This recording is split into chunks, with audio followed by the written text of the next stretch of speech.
Hello, hello, hello. How is everybody doing today? Welcome to my page.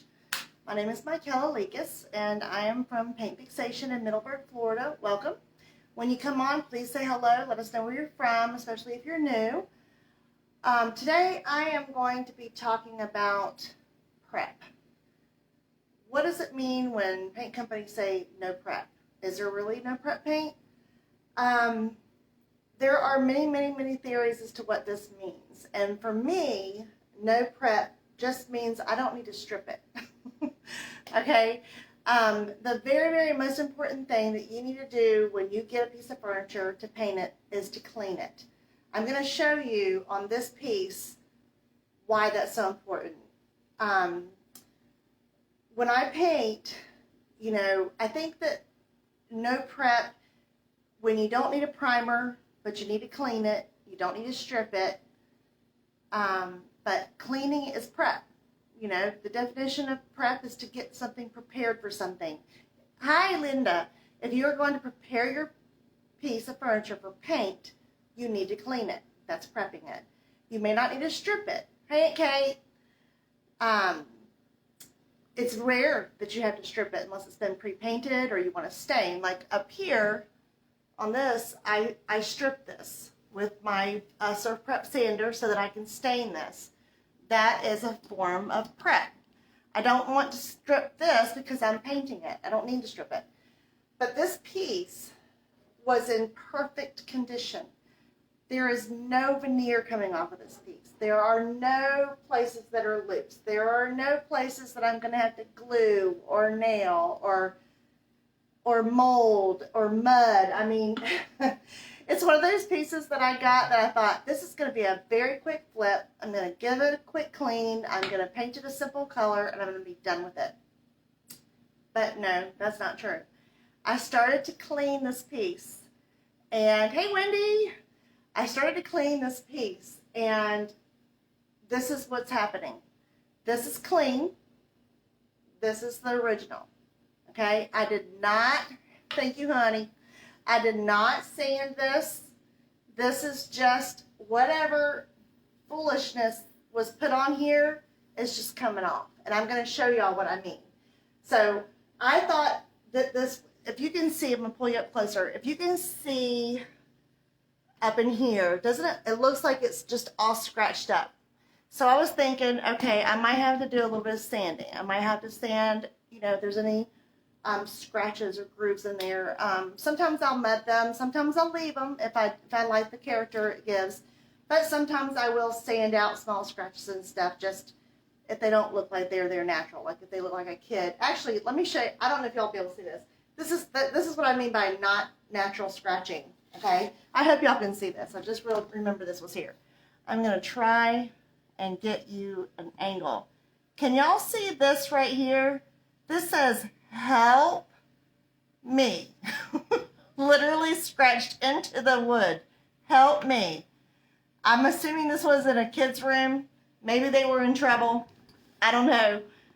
This is not a natural scratching. I haven't determined yet if this is going to need a little scuff sand to get this to help me out of here, but I don't want that to stay on there. Okay, I don't want that. But I'm going to put my gloves on, and I'm going to show you what White Lightning and a scrubby, hey Debbie, can do on a piece.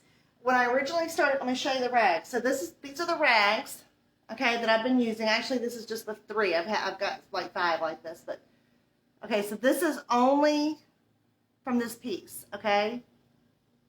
Doesn't smell like nicotine, which is what I've had to deal with the last 2 pieces that I've done. So I was like, what in the world? So I started to look at it, and you can see brush strokes, okay? Someone has slapped some kind of stain on here, and they didn't prep it, okay? This finish over here it's really not a bad finish at all. It's not coming off. If this had been left like this, I probably would not have to use Boss. Okay, Boss is the Dixie Belle product for stain blocking, odor blocking, tannin blocking. Okay, so normally this is such a nice finish. It's wood. Okay, so it's not going to need slick stick. But because of this mess, I'm going to use Boss because I can't get every stinking little bit of it off. There's it's got some in the cracks. I've cleaned it back until it stops coming off, but that doesn't mean it's completely gone. And I'm very much afraid with just by looking at these rags that I'm going to have a stain issue, not necessarily a tannin issue. This is not where the wood is going to be bleeding through my paint. It's where this stain could, when it's, I don't know what's going to happen. I may have to do some testing with it. I may add some paint and see how it does, because I don't know if I put a water-based paint on this, is it going to reactivate whatever it is? Because I have no idea what this is. My first inclination was that it was some sort of a stain. Maybe it's a stain that's supposed to be absorbed into the wood, and then it was put on a finish that cannot be absorbed into. I don't think it's paint. I just don't know. But I'm going to show you how easy this is coming off. I'm going to put my gloves on. If you guys have never tried the 9, I usually get the Venom brand, but these are from Harbor Freight. It's a 9mm glove. These things are super durable. They're a little pricey, but I normally go through 2 or 3 pairs of gloves when I'm doing something like this, or if I'm stripping. And I can wear 1 pair of gloves all day, cleaning, stripping, doesn't matter. Lacquer thinner, it will not eat through this stuff, okay? I'm also using a this is a 3M finishing pad. It does have a little bit of a grit to it. You can also use a green scrubby. This one's well used, so it doesn't really have much sanding, because they're used for like your last sand. These are from Home Depot, I believe. But I'm going to show you. I'm going to put my White Lightning. I have it mixed up in my bottle. White Lightning is Dixie Belle's granular cleaner. You mix it with warm water, give it a shake, and go to town with it. Okay, so I'm going to start on here, and we'll see. You can already see where I've started it here. Okay, can y'all see okay? I know it's Saturday. We're probably not going to have a bunch of people on here, but I wanted to show y'all this because it was such an unusual find for me. But I'm going to just start taking it off. I'm not putting too much pressure on here, but you see it's already coming off right here. Some of the areas, like on the side over there, I didn't have as much pull back. But here, let me see if I can show you this side. So you can see, hang on. You can see on this side, so this has been cleaned. And I cleaned it till I had no more coming off. Okay, so this part of it is intact. Okay, I feel confident that this is not going to peel off, that my paint's not going to come off here. I'm not confident that this won't somehow stain through my paint. So this is going to I'm going to put clear Boss on this one because I might do some distressing. I haven't really decided yet. I've never used the white pickling gel stain, and so I'm thinking I'm going to do the top with it. And see, this is staying on pretty good, but you can see it starting to come off. I'm going to get in the cracks. You see how this is just peeling right off right here? Can y'all see? Let me pull you in closer.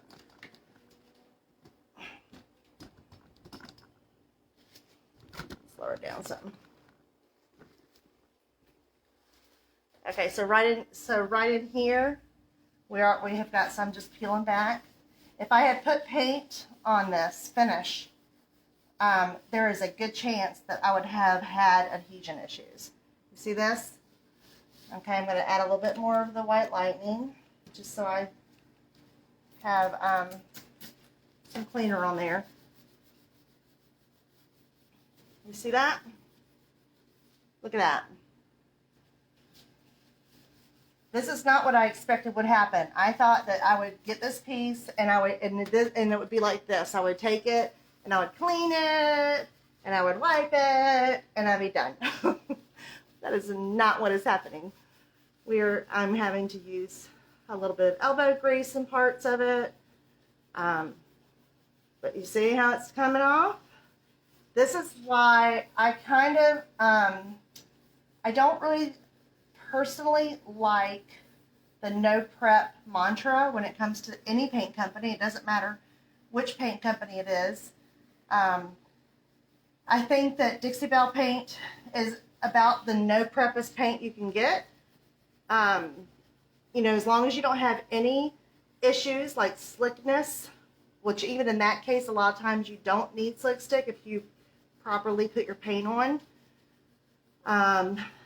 Boss is a product that you really can't avoid using if you have a bleeder, or my last piece was very badly affected by cigarette smoke, and so I had to use Boss even on the inside of it because I could, you know, because the Boss will completely neutralize the cigarette nicotine smell.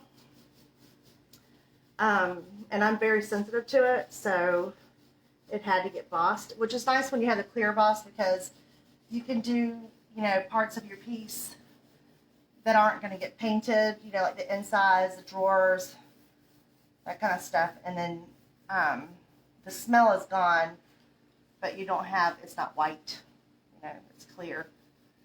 You see how this is coming off so easily? Look at that. Oh my goodness. Isn't that awful? So when I think of no prep, I just think that it means that I'm not going to have to get out any stripper. You know, so for, you know, if you sell your pieces, you want to make sure that they are going to last. I have been painting furniture. My very first painting job was, I was 12 years old, and I painted a table and 6 chairs with my uncle. I don't remember what kind of paint we used, but I'm a little nervous about how it ended up because, you know, we probably slapped on wall paint. And I probably did that a few times since then, years ago. But for the most part, I've always made my own paint that I felt confident would adhere. And if you know, if you're not going to use a paint that adheres well, at the very least, you need a bonding primer. And to me, that's part of prep. Bonding primers are part of prep if you need them. But that comes with experience. You know, you learn what your piece needs through experience. And this is a prime example. I have never had this happen before. I'm 50-something years old, and I've never had a finish wipe away like this one. So I was very disappointed because, you know, there's always that one piece that you look at it and you think, I am going to flip this baby in 2 days, it'll be done. Nope. All right, so now the very important thing, I'm going to rinse off the see that? That's just the liquid from the bottom. Watch. See that? This would be underneath my paint if I didn't clean this, because I'm curious as to if there is any nicotine on this. Usually I can smell it right away as soon as the water hits the piece. But you see that? That's just from that one little strip. Isn't that disgusting? Okay. So let's work on this drawer. Does anybody have any questions about prep?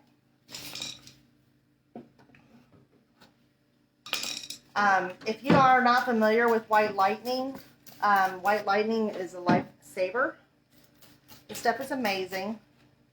I mean, in fact, if you could see the water dripping off of here, I don't know if you can see it, but all I did was spray it, and my water that's coming off of here is brown, okay? And again, normally I would say it's nicotine, but I'm just not getting that smell of cigarettes from it. So I'm thinking that whatever it is, you know, the last piece I did, unfortunately, the person I bought it from, thought it would be a good idea to slather it with English oil to make it look shiny and pretty. And, you know, that's a big no-no. because then you've got to use mineral spirits to get all of that off if you're going to be using any product that doesn't like oil. Like silk, if you were gonna paint something with silk and it had prior application of Old English oil, you're definitely going to want to use mineral spirits to get that off. White lightning probably would be good enough for the chalk paint.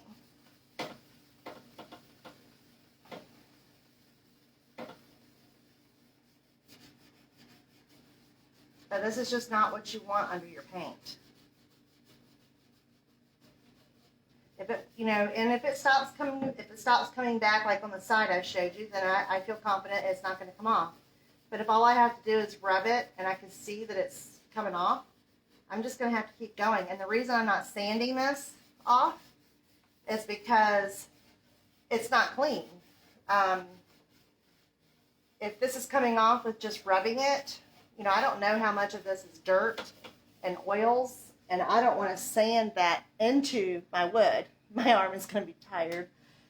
I'm almost done. I only have these two. I left these two drawers. It really hasn't been that bad because I'm not really having to put a lot of pressure on it. It's just friction, really. See, I'm just washing it like I would like my dining room table, and you can see it lightening up.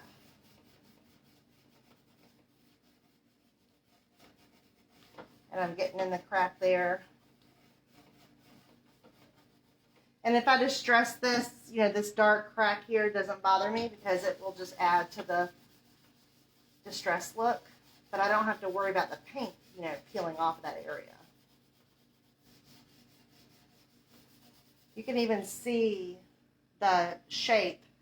Oh, where's that hardware? The hardware on this piece. It's so pretty. I don't know what I did with it. Oh, here it is.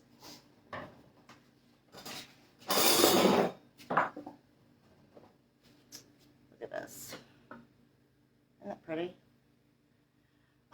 Linda, I am not 100% sure. I can see the wood grain. So whatever this, it kind of almost looks like there's a stain under this stain, because it's got a little bit of a speckled look. And I can see the wood grain. So I can see, y'all probably can't see it on camera, but I can see the wood grain through the yellowish tint on here. So I'm not sure. It could be like a maple. I don't think it's mahogany. The top is very creamy white. It's not like mahogany. When I sand mahogany, I didn't have any pink tones coming out of it at all. So I'm not 100% sure what it is. I'm definitely not a wood expert by any shape of the imagination. But whatever it is, it's not dark brown. When I was sanding up here, I hit it here. Do you see right here, this white part right there? So I hit that with a sander accidentally. It could be pecan. I'll have to look that up online and see what it looks like. It could be pecan. But it looks like it's creamy white where I hit it up there. I didn't want to, because it's a soft, I think it's softer because I think pecan's pretty hard, isn't it? I don't know. I'll have to look at that and see. Because when I hit that with the sander, it went through the wood pretty easily. I barely touched it. So that's one reason I didn't want to sand this. And I try not to sand if I don't have to, because that's part of the no prep. You don't, that's another thing. No prep, can mean no sanding. You don't have to sand. You clean it good and you paint. But if you don't clean your furniture good, all you've done is made more work for yourself, because you're going to have to go back and redo it. Never go take a piece of furniture, bring it home, wipe it down with some water, and start painting it, because you're saying to yourself, I want to do this quick flip. I want to be over and done with. You start to paint it, you go to put your second coat of paint on, and it starts to pull the paint back off. And it's pulling the paint back off because there's some kind of resist under the paint. That can happen if you put your second coat on too soon. Also, you know, that it definitely can. Let's say you're doing a blend and you're using a lot of water. If you don't wait several hours for that first coat to dry, you might get some paint pullback. But under normal circumstances, under normal painting conditions, you shouldn't get paint pullback if you've properly prepped. You just don't.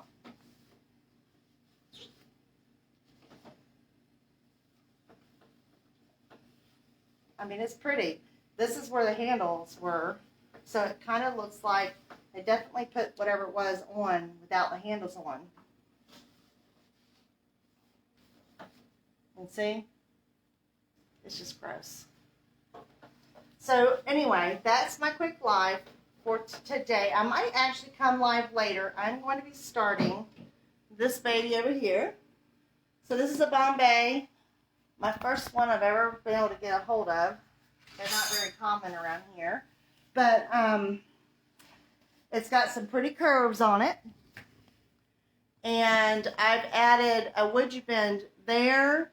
I added a woodgie bend keyhole there. And then I added a woodgie bend trim here.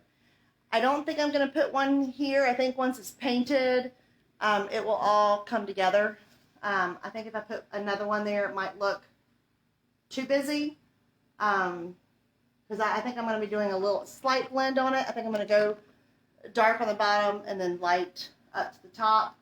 And then on this piece behind me, I have open to suggestions. I was wanting to do white pickling gel stain on the top because it's such a nice light color. And I'm not usually real big on white stains. But I just think for this piece, it's just speaking to me to be white on top. So I was thinking maybe a gray or something on the bottom. In the comments, hit me with any ideas that you have. And then I'm also going to be starting this piece. Let me see. Can't really see it. Hang on. Let's see. Let me get the lighting. I had to open the garage because it was getting hot in here.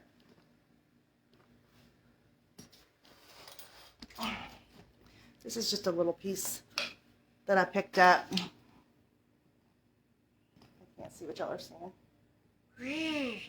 It's just a little, it's a replica of, you know, the old wash stands. It has doors in there. I just took out the panels. So it has these panels that go in it. And I was actually thinking about maybe doing an option for a customer, having the wood solid panel, and then maybe even having some kind of a metal grate or something in there, something a little bit different to pick from. I don't know. I haven't decided. I just got that yesterday, so I'm not real sure. Thank you, Linda. So, yeah, see how pretty that is after I get it cleaned off? It's pretty. All right, well, I'm going to let y'all go. I'm going to finish cleaning this up, and I'm going to take that one inside and start checking on colors and what I'm going to do. I love you all. Thank you for joining me. And for all you moms out there, happy Mother's Day. Bye now.